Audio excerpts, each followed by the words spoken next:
So much has changed since last year's horror show at Extreme Rules, with an awful lot happening in the world of wrestling in the last 15 months leading up to WWE Extreme Rules 2021.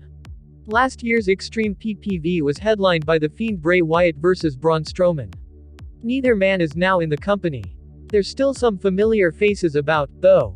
Roman Reigns put away John Cena and Bobby Lashley stopped Goldberg at SummerSlam last month, but the real story there was the returns of Brock Lesnar and Becky Lynch. Becky even snaffled the WWE SmackDown Women's Championship in less than half a minute, and with Lesnar's advocate Paul Heyman now repping current WWE Universal Champion Roman Reigns. And there's also the AEW factor. The noisy neighbors at AEW have been pretty busy too, hoovering up all manner of talent of late, topped off with CM Punk, who has returned to the world of wrestling after 7 years away, as well as Daniel Bryan Danielson. All at WWE will be eager to show that they can keep their place at the top of the food chain, and with that in mind, WWE Extreme Rules 2021 takes place on Sunday, September 26, 2021 at the Nationwide Arena in Columbus, Ohio. In this video, let's take a look at 7 huge Extreme Rules predictions you need to know. Be sure to subscribe and hit that notification bell for more wrestling content. Number 1. Becky Lynch vs Bianca Belair.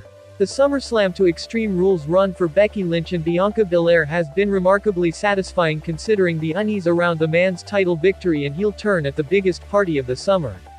Lynch has grown into her infuriating persona quickly, and though WWE reverted to type by having Bianca suffer the indignity of a beating in her own hometown, the segment was one of several between the two that has helped fans accept that their former favorite is now one of SmackDown's chief heels. It remains to be seen how this will translate to a match, but the forecast is bright. The EST is such a great babyface, and Lynch working a full match as a heel for the first time will be really intriguing.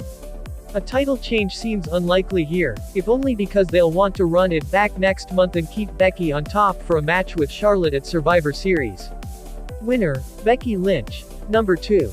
The Boss comes back. Sasha Banks returning to cost either Bianca Belair the match or Becky Lynch the SmackDown Women's Championship opens up a host of opportunities for any and all combinations of the three.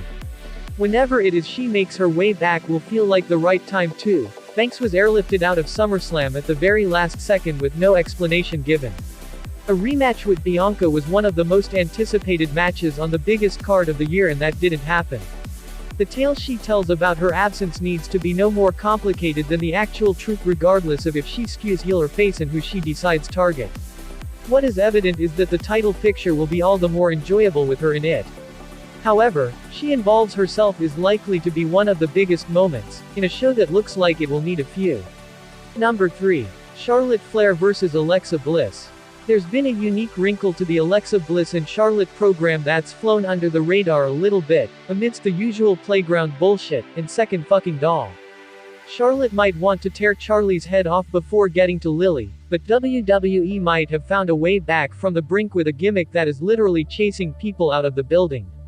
Reports circled that thousands left the building during theirs verbal exchange on the Go Home Raw, but the meat of that specific discussion was about exactly what kind of threat Alexa presented. The implication appeared to be that she was going to bring more to the table than magic powers and that Charlotte was in legitimate trouble.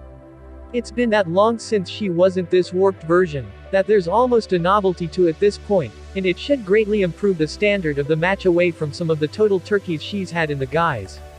It's in Bliss's home state so there's no way she actually wins, but rattling, the Queen, before the defeat might formalize an overdue return to the real world. Winner, Charlotte Flair. Number 4. The Usos vs the Street Profits. Montez Ford has been on fire lately, and expect more of the same here in an effort to preserve some momentum for the Street Profits after this inevitable defeat. Every time he leaps he looks like he's trying to touch the sky, and that remains just about the only limit for the potential quality of this match. Either due to Naomi formalizing a heel turn by assisting the champions or simply down to the dirty tricks that took them back to the top, the Usos remaining as tag team champions seems crucial to get across the ongoing dominance of the bloodline on SmackDown. There's not a huge amount to build on story-wise, but this is one of the all-too familiar cases of trusting the workers rather than the process. The pairing doesn't yet feel too worn out, and both teams will probably look to try and steal the show. This way, when Jimmy and Jay surely retain, Ford and Dawkins won't remotely feel like losers. Winners, the Usos. Number 5. Roman Reigns vs. the Demon Finn Balor. What initially seemed like an awesome way to fill a B-show main event has been fatally wounded by WWE's decision to announce Roman Reigns vs. Brock Lesnar in Saudi Arabia next month. The Demon has never lost on the WWE main roster, and this match should have been given heft as a result. Instead, the contest feels like far too much of a formality to waste such a big moment on. An aesthetic change to the blue of Roman's belt would be nice too, even if it proves to serve as a memory of his worst night. Even if Reigns doesn't win, and I believe he will, the best Finn Balor's can hope for his fabled alter ego is that it goes to a non-finish, and how much of a failsafe is that anyway? Yes, they can him unbeaten, but what kind of demon simply accepts a disqualification? As good as the match could and should be, the lack of suspense stands to completely kill the drama.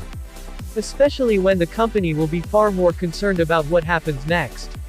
Number 6. A Brock shock. The Beast feels like a banker for Extreme Rules, if only to provide another taste of what to expect at Crown Jewel when he crosses paths with Universal Champion Roman Reigns. Brock Lesnar's return as a babyface has been oddly thrilling so far. He looks and feels like the first proper threat to the head of the table since his August 2020 return, and could well squash him should Vince McMahon's terrifying whims act out. It wouldn't be in keeping with the ongoing character to have Brock batter an already beaten Finn Balor's, but he could cause the issues that lead to the aforementioned cheap finish if that's the route WWE wish to take. The big dog, dodging an attack one last time seems the way to go too. In the meantime, he can be the biggest shit disturber in company history, not least with Paul Heyman still to confirm exactly who he's associating with now. Number 7. Damian Priest vs. Jeff Hardy vs. Sheamus. Jeff Hardy's inclusion in the Sheamus-Damian Priest United States Championship match was ostensibly done to jazz up a rather worn pairing. But has it really worked? The original match felt too dull for its own good, but Hardy getting a last-minute spot in it on the go-home edition of Monday Night Raw was undermined as usual by the company's haphazard approach to title contests and programs. The charismatic Enigma was going 50-50 with Karrion Kross and pissing about in the 24/7 division beforehand, so a sudden involvement in a secondary title picture doesn't really feel earned. All that said, the progression of the Archer of Infamy remains steady, and a win over either former WWE champion will only continue that quiet success story. There's no chance he loses either, so there's at least as little risk as there is interest. All of this is so cold that this one comfort is the only glow to bask in. Winner, Damian Priest. Oh, let me up with a bright smile on now. Put me in the dark, don't won't get lost now. To the moonlight, I